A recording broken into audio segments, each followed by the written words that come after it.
Hello à toi, j'espère que tu as la forme. Je te retrouve dans cette nouvelle vidéo avec mon café de bon matin. J'avais hâte de te retrouver. Si tu ne connais pas Closer Revolution, si tu ne sais pas ce qu'est le closing, le setting, je t'invite très fortement à t'abonner à la chaîne et à activer toutes les notifications pour regarder toutes les prochaines vidéos qui vont arriver sur notre chaîne. J'ai 10 minutes pour t'expliquer un concept autour du closing, du setting, du mindset, de l'entrepreneuriat.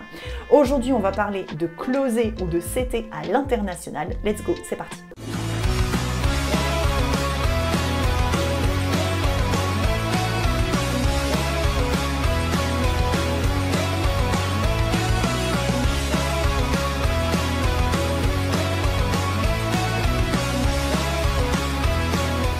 Alors, closer ou setter à l'international, qu'est-ce que ça veut dire?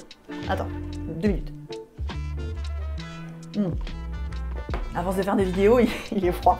Donc à l'international, qu'est-ce que ça veut dire? Setter ou closer à l'international,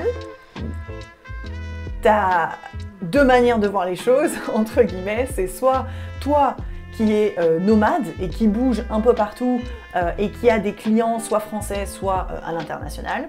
Soit toi tu restes en France et tu closes pour des clients qui eux sont à l'international. C'est la deuxième solution qui est la plus prisée, en tout cas qui est la plus courante. Donc ça veut dire que toi tu es en France, tu es freelance, tu es en télétravail, tu fais relativement ton planning dans la journée et ton client lui est au Canada ou est en Martinique, en Guadeloupe, etc., etc. Bref, en gros, il est partout sauf en France. C'est extrêmement avantageux de faire ça quand le décalage horaire est un avantage. Par exemple, il y a plusieurs personnes de l'équipe des coachs qui travaillent pour des clients qui sont au Canada. Et donc, eux commencent leur journée de closing l'après-midi jusqu'en début de soirée, parce que ça correspond aux horaires des personnes qu'ils ont au téléphone qui sont du coup au Canada. Donc ça veut dire que le matin, ils peuvent relativement faire ce qu'ils veulent, ou ils peuvent trouver une autre activité, c'est pour ça aussi qu'ils sont coachs pour Closer Revolution. Donc ils ont une journée idéale qui est le matin, je suis coach, l'après-midi jusqu'en début de soirée, je close pour mon client. Donc tant que le décalage horaire n'est pas un problème, j'ai envie de te dire que c'est hyper stratégique de faire ça. Décalage horaire et la langue, parce que forcément, si tu closes pour quelqu'un qui est aux États-Unis et qui est au Canada sur la partie anglaise et que tu as des prospects anglais au téléphone, que ton client est anglais et que tu pipes rien à l'anglais, forcément tu le comprends bien, ça va pas le faire. Par contre, s'il n'y a pas de barrière de langue et s'il n'y a pas de barrière de décalage horaire, vas-y, let's go, c'est parti. Je te dirais même que c'est...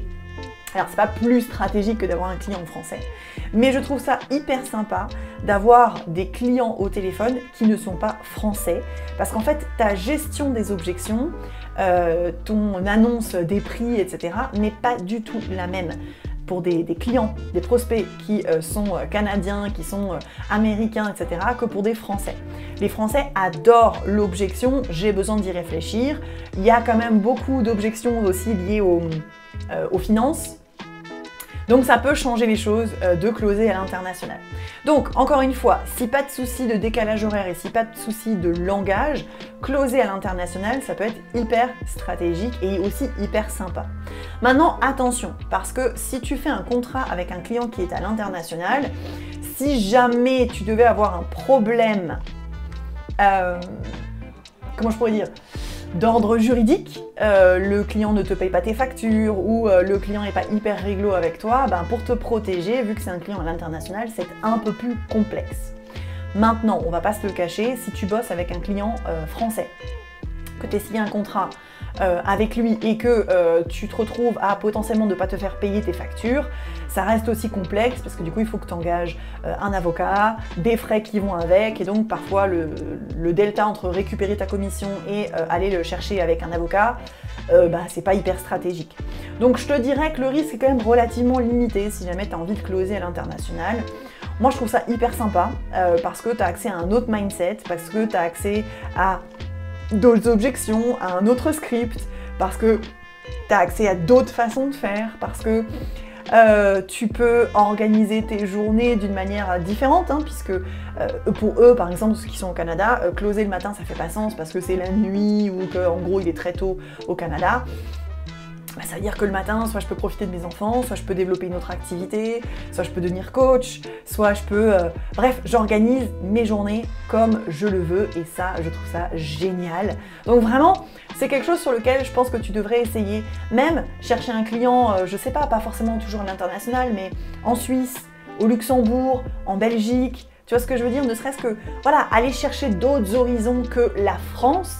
Franchement, vas-y, c'est 100% ok et tu devrais vraiment pouvoir réussir à t'éclater avec ce côté closé à l'international. Donc tu vois, pour moi, le seul risque, c'est plus, je dirais, juridique, mais en soi, est-ce que tu es 100% safe? Est-ce que c'est 100% sécuritaire de bosser pour un client en France? Un peu plus, mais on n'est pas sur, tu vois, tout ou rien, quoi. Le delta, enfin la différence entre les deux n'est pas non plus oufissime.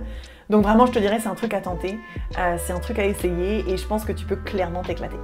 J'espère que cette vidéo t'a plu. On se retrouve du coup demain matin pour une autre vidéo sur le closing, le setting, le mindset et l'entrepreneuriat. Je te souhaite une très belle journée. Ciao, ciao!